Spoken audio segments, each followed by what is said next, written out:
Hi, this is Lucy Taylor with my final project for architectural theory. This project asks a question. What does architecture owe to a landscape after a fire has passed through it? My project is the Inspiration Point Post-Wildfire Habitat Restoration Facility.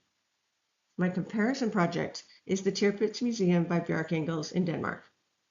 I'll be reading through 3 theoretical frameworks from this course: collective memory, sustainability, and post-colonial place theory.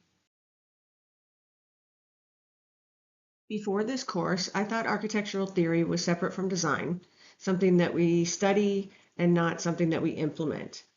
What I understand now is that every design decision already contains a theoretical position. The question is whether we can name those. I'm applying 3 frameworks here.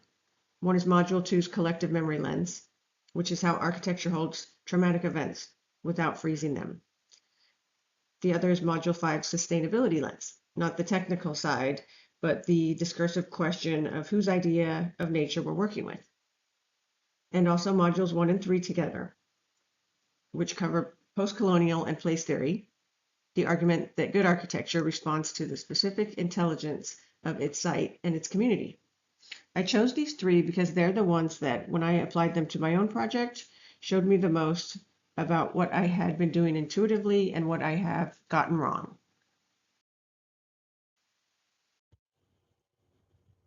Will Rogers State Historic Park sits in Pacific Palisades, Los Angeles.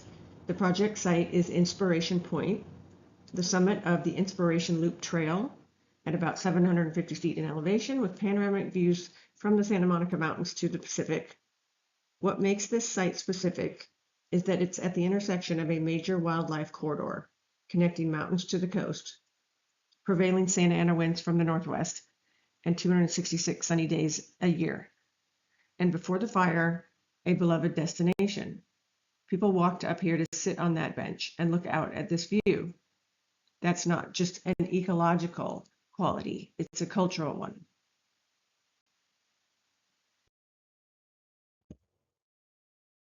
The Palisades fire burned through here in January 2025. You can see the before and after, green on the top, and what it became below. Brown and stripped, the path's still visible, but everything else is gone. More than 23,000 acres. The historic ranch house was destroyed, and between 23,000 and 230,000 animals were displaced or killed. An Inspiration Point, that bench, that view, and that community ritual was reduced to silence. What the fire also did was reveal. It stripped the vegetation down to the raw topography. The sculptural form of the hill was suddenly visible in a way it hadn't been. And this project begins from that revelation. The design concept comes from 3 forces already active in the post-fire landscape: fire, flora, and fauna. Each one corresponds to a spatial layer and a temporal role. Fire is the sky layer, the part of the building that lifts off the ridge, that erupts upward in the way fire moves. This is about energy and impermanence. Flora is the surface layer, the green roof seeded with fire-following native species. The building's roofscape becomes a restoration zone as much as a building surface. Fauna is the subterranean layer, shaped around the refuge needs of returning wildlife. The building's deepest layer is designed for non-human users. The 3 strata create 3 completely different spatial experiences in the same building. At the sky level, you're exposed. There are views to the Pacific, shade structures. The body looks up and out. At the surface, you walk across the ridge as if the building weren't there. The roofscape reads as landscape. An Inspiration Point is preserved. Below grade, everything changes. The temperature drops, it's quiet. The weight of the earth is above you. Light enters through carved apertures. This is the memory layer, where you feel the fire before you think about it. Here is the elevation and the section. You can see the radiating form from the upper level, wings extending from the central core, and how the building tucks into and below the hillside at the mid and lower levels. The elevation shows the building's relationship to the ridge profile. And what I want to note is that the building doesn't sit on the landscape. It folds into it, the formal language coming from the topography and not from the architecture.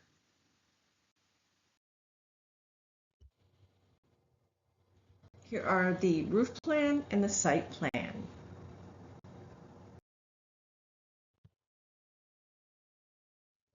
Here are the east and west elevations. I named this project Beautiful Ghosts, a shelter for return, because after a fire, the landscape isn't empty. It's full of what was there. The memory of the trees, the community, the paths, the animals. Those presences are real, even if they're invisible. The building is not trying to replace what was lost, but to create the conditions for things to come back on their own terms. The facility is a scaffold for return. The Tirpitz Museum was completed by Bjarke Ingels Group in 2017 in Blavland, Denmark. It is 4 museums in one structure. All are buried beneath the sand dune. From above, almost nothing is visible, just the dune with 2 paths cutting into it. The detail I find most theoretically loaded is what Bjarke calls the preservation loophole. The site is a protected nature reserve. Construction is normally prohibited, but the dune is man-made. It's a wartime burn, and it's not technically natural, so the preservation law didn't apply. It's not just a legal detail. It goes directly to Module 5's question, who gets to define what counts as nature, and whose version of preservation governs?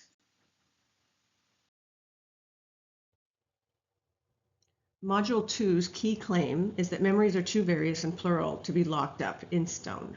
The most sophisticated memorial architecture stays open and evolves with the community's understanding of what happened. Both the Tirpitz and my project are doing memory work, but they're doing it at different moments in the life cycle of trauma. The Tirpitz bunker has had 80 years for its meaning to stabilize. It's become interpretable, exhibitable.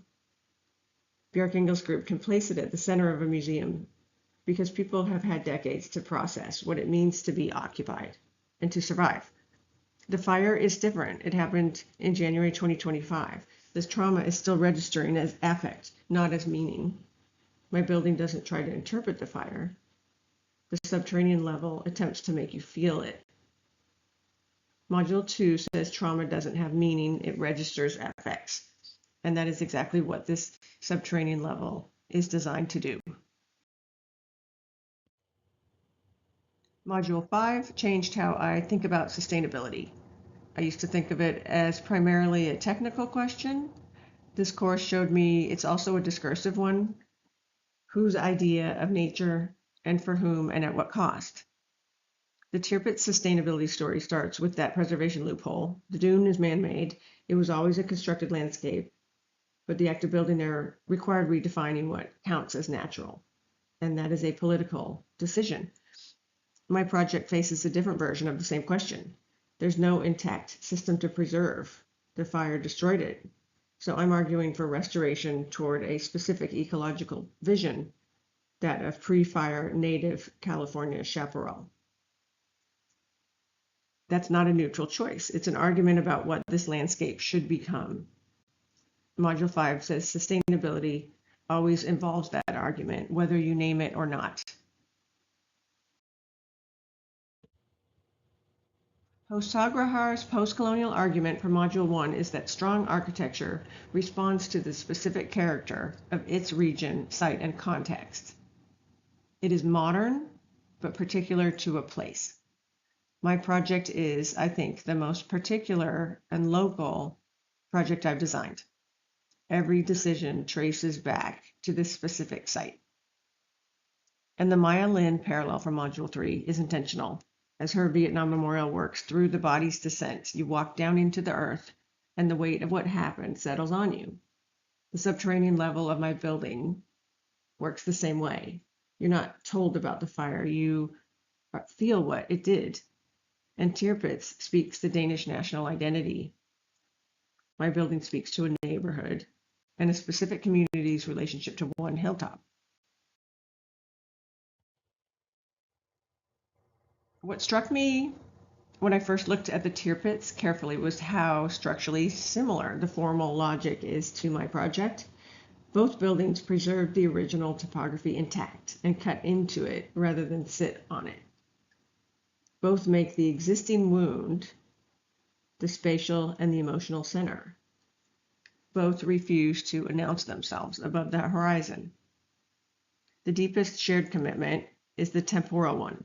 Neither building is conceived as finished at construction. The tier pit deepens as its cultural meaning accumulates. My building heals as the ecology recovers.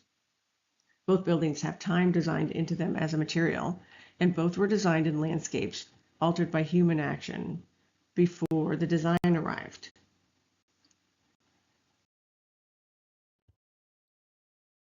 The differences are where theory does its most productive work. Here we compare the type of trauma, the human role, the scale of the community, and the landscape conditions for both projects. Two opposite starting conditions and two very similar formal logic. I designed the Will Rogers project before this course. Looking at it through the theoretical framework and lenses, I can now name some of the things that I was doing intuitively and see where that intuition was correct but incomplete. I knew the subterranean level mattered, but I did not know that was phenomenology. I knew the building shouldn't be permanent, but I did not know that was vernacular theory. I knew the fire wasn't just destruction. I didn't know that reframing was a contestable theoretical position. And Module 5 showed me that embracing fire as part of the ecological cycle is a specific argument about nature that not everyone would accept.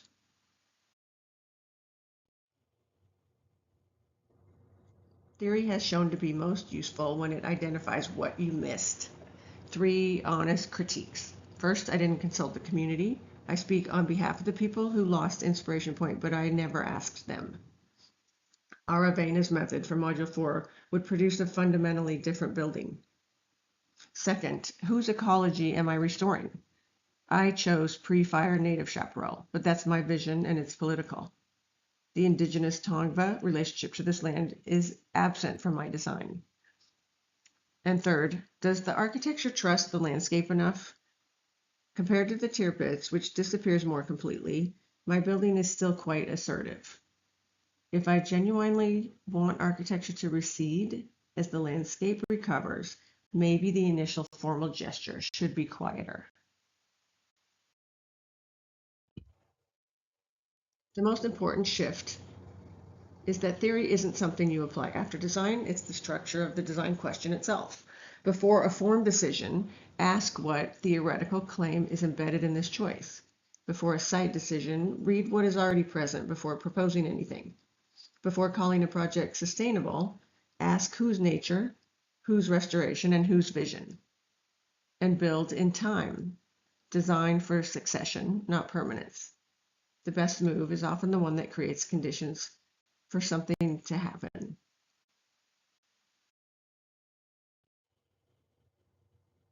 One of the surprising and unexpected things about this semester is how much these 3 courses, the studio course, the research, and the theory course, have been asking the question from different angles.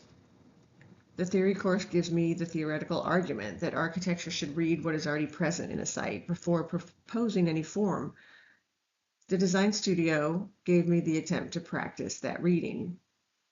And my research class asks whether artificial intelligence as a genuine design partner can systemize that reading, can hold the complexity of a site's intelligence and help architecture emerge from it rather than be imposed onto it. So 3 courses, 1 question. How does architecture learn to listen to what a site already knows? What I take from this is that the strongest theoretical frameworks don't contradict good design. They name it and they identify what is missed. Collective memory gave me language for the subterranean level. Sustainability theory showed me my ecological choices are political. Post-colonial place theory confirmed that the insistence on particularity was the right instinct, even if it needs to go further. The Tirpitz and the Will Rogers facility share formal DNA. Their differences are where the theoretical frameworks reveal the most. The question of how architecture learns to read a landscape is not answered by this project. It is opened by it.